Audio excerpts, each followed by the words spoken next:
নমস্কার, আমি ডক্টর মাধুরী সরকার। আমাকে অনেকেই জিজ্ঞেস করে যে আমার কন্ডিশনের জন্য আমাকে যে সাইকিয়াট্রিক ট্রিটমেন্ট নিচ্ছি এটা যদি ওয়ার্স হয় আমাকে কি অ্যাডমিট হতে হবে কিনা। তাহলে আজকে ডিসকাস করব যে কোন কোন সাইকিয়াট্রিক কন্ডিশন ইনপেশেন্ট ট্রিটমেন্ট দরকার, মানে ভর্তি করে ট্রিটমেন্ট হওয়ার দরকার। সো ফার্স্ট হচ্ছে যখন কোনো পেশেন্ট সুইসাইড বা এক্সট্রিমলি সেলফ হার্মের দিকে চলে যায়। এটা হয় severe depression, bipolar disorder, suffering in depression.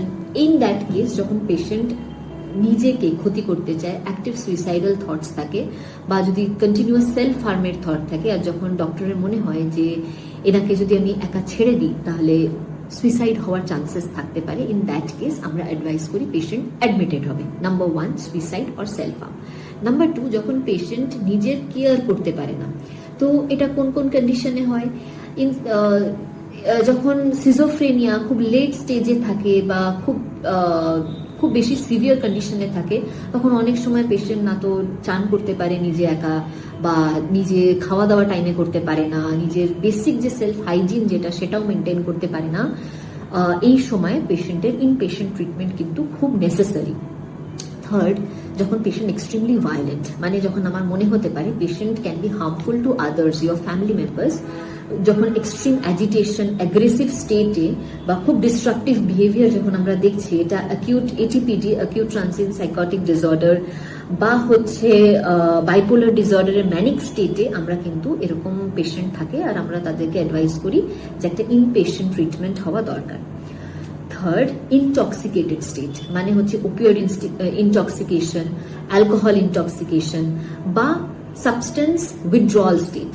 কখনো কখনো অ্যালকোহল উইথড্রয়ালে সিজার্স হতে পারে বা হ্যালুসিনেশনস হতে পারে। এগুলো কিন্তু একটা রেড ফ্ল্যাগ সাইন্স হয়, অ্যান্ড ইন দ্যাট কেসেস আপনাকে কিন্তু এখানে ভর্তি হয়ে ট্রিটমেন্ট হওয়াটা খুব দরকার হয়।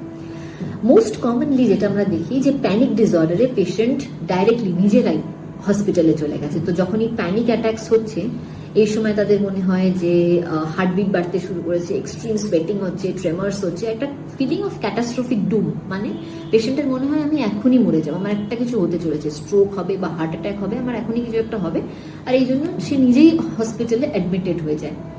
এটা আরেকটা রিজন যখন পেশেন্টরা অ্যাডমিটেড থাকে।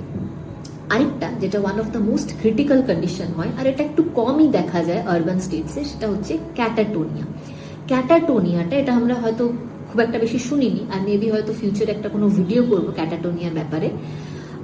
ইট ইজ আ স্টেট যেটা খুব লং স্ট্যান্ডিং সিজোফ্রেনিয়া বা ডিপ্রেশন বা বাইপোলার ডিসঅর্ডারে পাওয়া যায়। এটা খুব এই স্টেটটার মধ্যে পেশেন্ট না তো মুভ করতে পারে, না তো কথা বলতে পারে, একদম stationary, just like a statue. তো এরকম হয়ে যায়। তো এইটা বা স্টুপারাস স্টেটে পেশেন্টকে কিন্তু অ্যাডমিট হওয়া খুব দরকার। সো এগুলো হচ্ছে ওয়ান অফ দ্য রিজনস যেখানে অ্যাডমিট হতে হবে।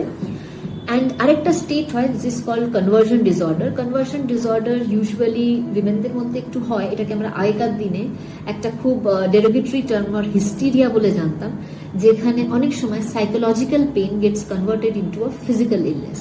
তো অনেক সময় পেশেন্ট এই সময় সুডো সিজার বা সুডো প্যারালিসিস এইভাবে প্রেজেন্ট করে। So in those cases also we need to admit the patient. মনে রাখবেন এই কেসেসগুলোতে পেশেন্টকে অ্যাডমিট করা মানে এখানে অনেক রকম সাপোর্টিভ ট্রিটমেন্টও দিতে হতে পারে, অ্যাজ ওয়েল অ্যাজ সাইকিয়াট্রিক কেয়ারের মধ্যে থাকতে হতে পারে।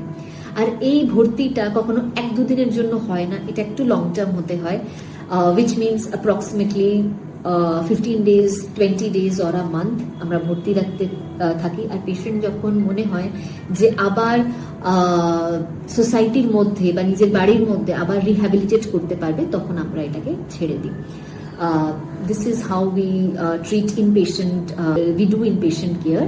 আর এটাতে খুব স্টিগমা রাখা বা ভয় পাওয়ার একদমই দরকার নেই। আফটার আ ফিউ মান্থস আপনারা হয়তো বুঝতেও পারবেন না যে কোনো পেশেন্ট হয়তো সাইকিয়াট্রিক কেয়ারে ভর্তি ছিল, তাই এই নিয়ে একদমই চিন্তা করবেন না।